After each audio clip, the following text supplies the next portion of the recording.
मैं वर्तमान की बात करना चाहती हूँ। आपको तो एक कहना चाहिए, पूरे परिवार का नाम गिनवा देते हैं। अरे अपनी जिम्मेदारी खुद लीजिए। 11 सालों के लिए तो सत्ता में आप हैं।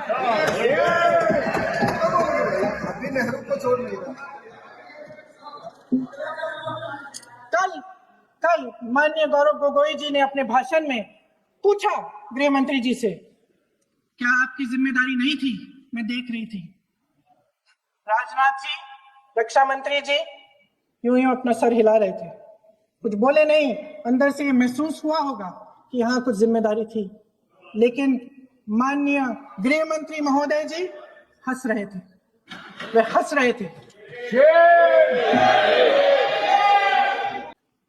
लेकिन इस ऑपरेशन का सिंदूर का क्रेडिट, उसका श्रेय तो हमारे प्रधानमंत्री जी चाहते हैं।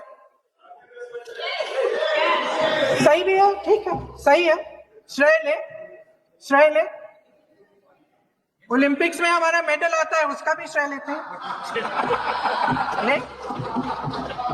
लेकिन सिर्फ श्रेय लेने से नहीं होता नेतृत्व, जिम्मेदारी भी लेनी पड़ती है। देश के इतिहास में यह पहली बार हुआ कि जंग होते होते ही रुक गई है जी। और इस रुकावट का ऐलान हमारी सरकार, हमारी सेना नहीं करती, अमेरिका के प्रेसिडेंट करते, अमेरिका के राष्ट्रपति करते। इतिहास में चले गए। नेहरू ने क्या किया, इंदिरा गांधी ने क्या किया, यहां तक कि मेरी मां के आंसुओं तक चले गए। लेकिन इस सवाल का जवाब नहीं दिया कि ये सीज फायर हुआ क्यों। मैं इसका जवाब देना चाहती हूं। मेरी मां के आंसू तब गिरे जब उनके पति को आतंकवादियों ने शहीद किया,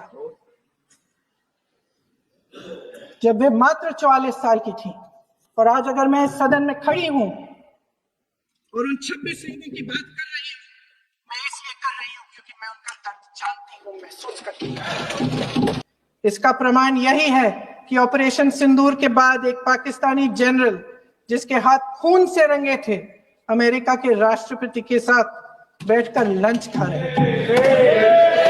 अगर ऑपरेशन सिंदूर का मकसद आतंकवाद को खत्म करने का था, कल भी रक्षा मंत्री जी ने कहा कि हमारे इंफ्रास्ट्रक्चर का नुकसान नहीं हुआ, तो जहाजों के बारे में भी बता दें, साफ साफ बता दें, क्या हर्ज है, सच्चाई तो है।